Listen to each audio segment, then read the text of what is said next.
Hi everyone, this is Boardgames and Bourbon. I'm Glenn Flaherty, and right now we are going to talk about Hokkaido, which is a brand new game from Renegade Games. And this plays 2 to 5 players, and it takes about half an hour. Although with 2 people, it takes less than half an hour. And definitely my experience was that it takes longer with 4, but not by much. Now, when you open the box, you're going to get everything I'm showing you here. You're going to get this beautiful box that actually carries the art into the box itself with 2 storage chambers. Beautiful cover. It's going to come with the rule book, which is really just a bifolded pamphlet that's pretty easy to read, well written. A little promo for more Renegade games. That's becoming quite a thick booklet now. A bunch of cards that are divided into city building cards, player aids. These are scoring bonuses you can go for. It also is going to have tiles for terraforming in the future. It's going to have wooden blocks because some of your cities can produce goods. And this is going to have a score pad to write everything down for you. Now, this is essentially a city building game where you are trying to be the most successful person after 12 rounds to build a city. And you do that by taking a card and placing it either above or below the card you already have, slowly building a city as you go. Now, if you've played a game called Honshu, this is really Honshu reimagined. It takes that game and it adds a few more elements, which honestly elevate the game and make it more of a hobbyist game. You know, if this was BGG, I would say it raises the complexity of the game, probably a half score. So, you know, like if the original was 2, I would give this a 2.5. And honestly, by doing that, I think what it does is the game carves a niche for itself in this kind of city building genre. Okay, so it's about the city building. Now, how do you go about building and how do you go about becoming successful? Well, let me tell you how the game plays, how some of the strategies are going to play out, and that will kind of explain itself as we go. Now, when we start the game, what you're going to be handed is everyone together is going to decide whether you want a starting tile that says letter A on it or letter B on it. And these tiles have 6 squares on it, and they're going to represent cities, forest, mountains. They're going to have deserts on them that don't score you anything in the future. They're also going to have areas that might produce goods. So, for instance, this area here produces a red good. This produces a gray good. Okay, when you put one of these tiles down immediately, boom, they produce that good. And what you're supposed to do is you take one of these tiles. So, for instance, I have a gray. So I'm going to grab a gray cube, I should say. I'm going to put it right there. And then I also produce a brown, so I'm going to put a brown right there. And in the future, what that's going to do for me is I can either trade them in for terraforming tiles, which will help me score geographical feature points, or I can trade them in to end game centers that'll give me 4 points. I'll get in that a little bit more. So you have these tiles that you're going to start with. Okay, you're going to lay out some bonus scores. And what these are goals in the game. You put out 2 more than the number of players. And what they're basically going to tell you is that if you are the first person to accomplish these goals, you get points. So this one here says, if you put down cards that have 3 lakes, you are going to get 3 points right away. If you lay down 5 mountain features in a row, you're going to get 3 points. If you are the first person to have those little trade-in centers I was telling you about of the different colors for, you know, red, gray, blue, and green, you're going to get 3. And there's a number of these. These are just happen to be the ones I put out, by the way. You can discover the rest on your own. And this says here, if you are the first person to put out 2 tiles, terraforming tiles, you're going to get 3 points. This little stuff down here just tells you that if there's a tie between people, you know, who gets it. Okay, that's a tiebreaker. I haven't run into that yet, so don't worry about that right now. You can also read about that in the future. Okay, so you put out those scores, you get your starting tiles, you get some player aids for yourself. Now what's going to happen is each person that's playing is going to get 6 cards over here. All right, 1, 2, 3, 4, 5, 6 for this person. 1, 2, 3, 4, 5, 6 for that person. And you keep them hidden and you keep them to yourselves. And what you do is once you get these cards, you're going to decide what you want from this deck and how it can behoove you. You might just see that right there. That's a trade-in area. Like if I have a card that produces green, I can trade it in and I would score 4 points at the end of the game. Okay, now what would I do here? Well, let's see. This card here produces more gray for me. I don't need to produce more gray because I already have a gray production. We'll skip that. That looks about the same. This one gives me a lake. I might want a lake because that'll help me accomplish a goal, and that would really behoove me. That produces a red, brown, but I already have that. This gives me a blue. This gives me another lake and more cities. Well, there's a lot of features there, and you have to debate which ones you really want to go for. So how do you decide what you're trying to go for in the game? Well, that's the time when you really want to consult your player aid. And this is going to lay out for us how everything scores in the game. You're not only going to have these cards here you're trying to score by, you're going to try to score by this too. And what this says is that for every mountain that you put in your area, you're going to get 2 points. For every forest you have, you're going to get 2 points. In your game, you're going to have a mountain range. And your mountain range is going to bisect your city. And whichever city is smaller on the opposite side, you're going to get 2 points for every tile in that city. But there's a very interesting mountain rule that I'll discuss in a second here. This says for every cube that you traded in to an area, you'll get 4 points. Okay, that's pretty good. And then after that, you might have leftover cubes. Well, what do you do with those? You don't want to be stuck. That's a good opportunity to trade them in for terraforming, and maybe you can trade it in for a mountain, get 2 more points. There's always a way out. That's another thing I like about this. This game really boils down to a European multiple paths to victory kind of game, and in a way kind of touches on Castles of Burgundy because you have that, low conflict point salad kind of idea.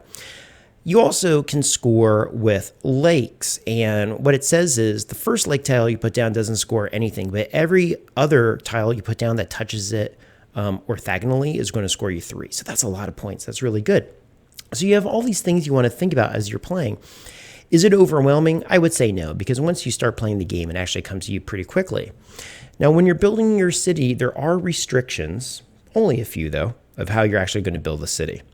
And that is to say, whenever you do choose a card for yourself, it has to overlap either over or under by at least one of the squares. You can cover 2, you can cover 3, you can cover 4, whatever you want to do, but something has to touch. But there are a few restrictions, and when you think about the restrictions, they're actually very thematic. One of the rules on the game is when you have mountain ranges cannot be covered, right? You're not going to level a mountain and put a desert on top of it. That doesn't make sense. All the mountain ranges that you pull have to touch. So, for instance, I have 3 mountain ranges on this card here, and let's suppose I pulled this one. I have to lay down my mountain range either diagonally or orthogonally to create my mountain range. So I would probably do that. Boom. And now it's all connected, okay? So that worked out perfectly well. And that's really the only rule for the mountains. At the end of the game, when you're trying to figure out, what city is bigger on which side of your mountain to score, you're going to draw an imaginary line from one side of your mountain range and on the other side of your mountain range, infinitely. And that cuts your city in 2. And it might even, like this mountain range here, boom, boom, boom, actually cuts through. If I drew that line through this city tile, it actually denies me a little city. So in this game, I actually have no cities. So if I had a 2-card city, 2-card land, I don't have any cities, and I would do really badly. But sometimes you can really behoove that. And you can even change the outline of your tiles by getting those terraforming. Drop them in, change it. Like I could have traded in some resources, gotten a city tile, and maybe I would drop it over here. Boom. And now I have a city that's totally away from my mountain lines, and I'm doing okay. The other rule when you're building is when you have lakes, lakes cannot be covered. Why can they not be covered? Because think about it, you can't build a skyscraper over a lake. That doesn't make any sense. And so when you have lakes, they have to be face up. And when you're scoring for multiple lakes touching, they have to be orthogonal. And why is that? Why do they have to be orthogonal? Because, if they're diagonal, can you really consider it one lake? Not if there's really a break in it. It makes a little bit more sense with mountain ranges, not so much with lakes. Lakes have to be orthogonal. So if you can remember those rules, then you're fine, okay? Then you just go on. Now, the way the cards get passed, and then why I said it was like Sushi Go, was like after you get your cards, you choose one, and then you pass it. Okay, and then you do this 6 times in one direction. Everyone gets cards again, and then you do it 6 times in the other direction. At that point, all the cards are going to be gone, and then you score. And that's really all there is to it. But the good thing is you have so many options. You're not only thinking about what do you need, you're thinking about blocking the other person and making sure they don't get that production center or the place to turn it in, stuff like that. Now, if you're playing with 2 people, they have another subset of rules, and essentially it has you playing as 3, like a dummy third player. You choose a card for yourself, you draw one more card from the deck into your hand, and then you choose that new set of cards to discard one, and then you pass it around. So it's not so predictable, because if you're always seeing the same deck of cards you can predict and you can go on, you want a little bit of chance in there, and that's what drawing the card does. Well described in the rule book. Okay, so beyond the restrictions, at the end of that, you're going to score it. And then at the end of every round, you're going to see if anyone completed those goal cards, okay? And that's it, and then you're done. Now, my scores, the interesting thing was, no matter who I've played with, the scores have always been tight.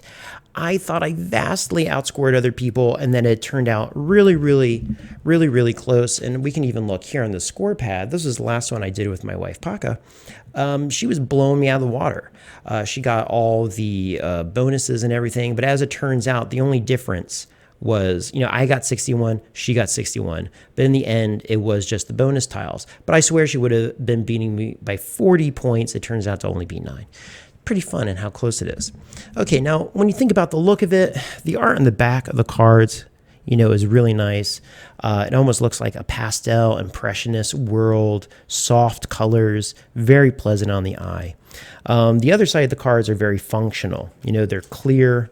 You can tell what they are. I like the iconography. It's very nice. The cherry blossoms are very much in keeping with what you would hope to see.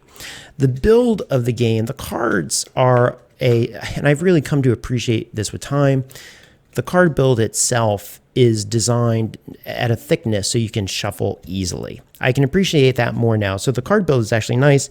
They're covered, they're glossy, so they're going to be resistant to stains. The tiles are nice and thick. The cubes are smaller cubes to fit in the cards, but they do just fine. This pad right here, it's nice that they help you score. A little hard to tell what those icons are because they're in black and white, but that's not a big deal at all. So the complexity of the game, I went on BGG, and Ticket to Ride was 2 out of 5. So if that's 2 out of 5, this is harder because there's more decisions. You're thinking about how to lay it, where to put it. Should I go for this? Should I go for this? Should I terraform? These kind of things. I would give this a 2.5 out of 5. And the great thing about this game overall is that you're never stuck. And you're never stuck because if I can't do anything good here, maybe I'll just decide I'm going to go for one of these feature cards up here. If I can't do that, maybe I'll just turn in some production cubes to get terraforming. And how does terraforming really get you out of a bind? Well, there was a game we played recently where I could not for the life of me get anywhere to turn in my cubes for those bonus 4 points at the end of the game. They're going to be squandered, and you never want to be in a place where you feel like you squandered something. So on the last round, what I did was I had a center that had 2 blue cubes on it, and my 2 blue cubes I turned in for the blue tile, which is the lake. And the lake, I just dropped it right there, boom. And what that did was that bumped me up 3 points. And in that way, it was almost like winning a bonus card anyway. So you're always getting out of the jams, and I can really appreciate that. Now, if somebody were to ask me, would I keep this game? I would totally say yes. It was actually really fun. I would recommend it. I would recommend it to others. I would probably suggest we play it. And the more I play it, the more I can appreciate that what they've done is they've taken a light to midweight big box Euro and they've condensed it down into this small format. Compact, easy to break out, actually very easy to understand. A lot of wonderful merits to this game. So again, that's Hokkaido. That's coming out soon. I am going to recommend it as a game to put into your collection. I don't think you're going to have a game that's just like it. One last thing I'm going to throw in there too about the build quality that I've really come to appreciate the more I played it is, when you look at these tiles here, if they were anything bigger, like a big box Euro, you'd have the big clumpy things, and would they lock into each other? These are thin enough that they just overlap nicely. It's not a big deal. It's not hard to get them underneath, really. More or less, you're always going to know where your city is. Very easy to deal with. So for all those reasons, definitely recommended. Check that out. Hokkaido. All right, everyone. I'll talk to you soon.